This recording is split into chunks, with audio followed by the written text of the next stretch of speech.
Welcome to Broncos Country Tonight. Big show for you tonight. Steve Atwater is going to join us in the second segment. Also, we're going to have Eric DeLalla and Matt Boyer from Broncos TV and DenverBroncos.com. But we start out, Benjamin, reacting to the fantastic news, at least in my opinion, of the Broncos getting Jerry Jeudy in the first round of the 2020 NFL Draft. They didn't have to trade up. They were able to just sort of wait and be patient there, get him at the 15th overall pick. Now, credit where it's due, Benjamin. You were calling for Henry Ruggs, orange and blur, the entire pre-draft process, but you segued right there at the very end in your one and only mock draft, and you had Jerry Jeudy going to the Broncos. Why did you think this was going to happen? Well, I wanted Henry Ruggs, but I knew that the Broncos were probably a little bit more on Jerry Jeudy. And honestly, part of that was the potential to even get him. Henry Ruggs might be gone by the time the Broncos picked. Sure enough, he was wide receiver one right off the board for the entire league. But if you paid attention to this show, we've been pretty consistent since December. I've been telling you the Broncos have been eyeballing wide receiver. They got their eye on the top tier guys. They really don't want to move up. They'll explore their options, but they don't want to move up and give up assets to do that. They want to have the flexibility on day two and hit on every one of those keynotes.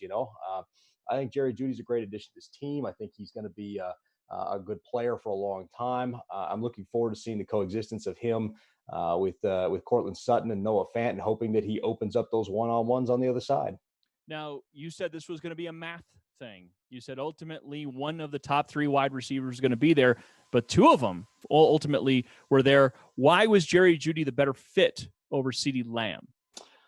You go back and look at the CeeDee Lamb tape, and the one thing that stood out at me or jumped out at me in a negative sense was that Oklahoma schemed him open a lot. Anytime you get receivers that get schemed open a lot in college, they tend not to replicate that same success at the NFL level because you can't do it. You don't have a wide side of the field to be able to stack the deck and try to scheme a guy open.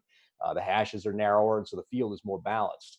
I thought Jerry Jeudy played a little bit more pro style. There was certainly more pro route concepts in the offense that he was in. And I think he's a more natural transition and a natural fit in the NFL. Are there any concerns about Jerry Jeudy? Remember Chris Sims a few weeks ago put him out of his top five because he said he lacks the physicality that you want at the position. He didn't see a ton of press, man. And I don't know, maybe some people talk about his build. And there's also, of course, the knee thing, which, of course, he debunked with us on the radio last night. So are there any concerns about Jerry Jeudy as it translates to the NFL? Well, that report came out about the knee thing, but of course that was 2 years ago, and he's got 2 years of tape on it ever since. It's been fine. He had the low Wonderlic score, but it doesn't seem to have affected him on the field as he's out there playing and playing football quite well. So I don't really have any overarching concerns. I think that there was a reason he was kind of one of the consensus best receivers out there. I'm looking forward to seeing how plug and play he is in terms of this offense. I mean, having to pick up a new offense, so see what the transition is like for him. But I think concerns about physicality are overblown. People weren't physical with the Bama receivers because if you did, you'd get burnt. There's so many of them you couldn't play press man. One of them was going to burn you and be open. Yeah, and that's another thing. What I think is really kind of fascinating about all this is Jerry Jeudy was the number one guy on that offense with all of those receiving weapons. We're talking about Henry Ruggs and Devontae Smith and Waddle and their tight end Moss. I mean, the thing about it is when you have that many guys that want the ball at that level of play, I actually think the way he was able to produce in that offense is also something to note.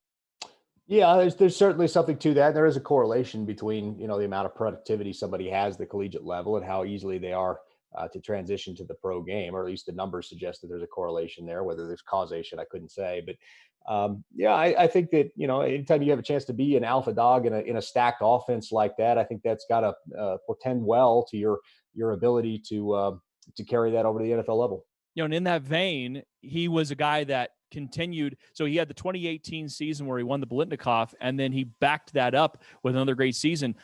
Nothing against Justin Jefferson, but he really had the one banger year this last year. Yes, I dropped that in there just for you, but he had the 1 year with LSU this last year. And again, I think he's a fantastic talent, but I love that there's some consistency built in there with Jeudy. I think that that's valuable. Well, speaking of bangers, I think you hit the nail on the head there when you referenced Juvenile's back that thing up, because he did. He backed it up year to year. So, I think that Jerry Jeudy has the ability to be a great pro, and I'm really excited about this pick. I'm excited to see how it goes. I know I've been the guy talking about Ruggs, and that was my binky, but I'm excited to see how his teammate can do here in Denver. I think that he has shown consistency. He's shown the ability to go up against number one corners week in, week out, and take advantage of that, produce at a high level.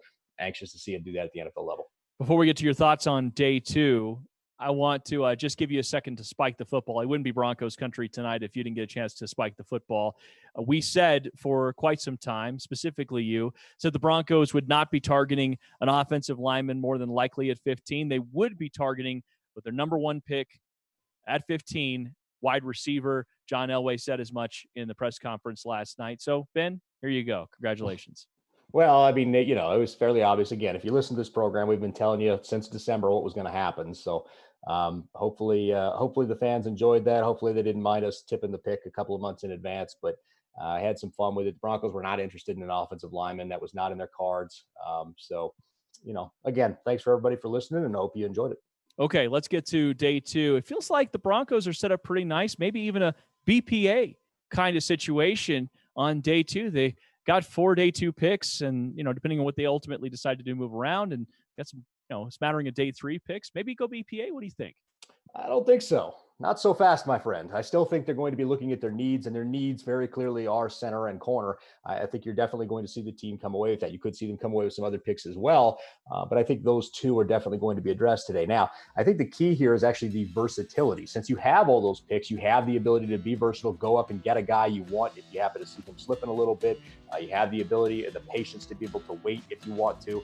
And I think that's the catbird seat. Being able to have that flexibility to move around on day two is really key here. And I think that Broncos fans are probably going to be pretty happy with what they come away with today.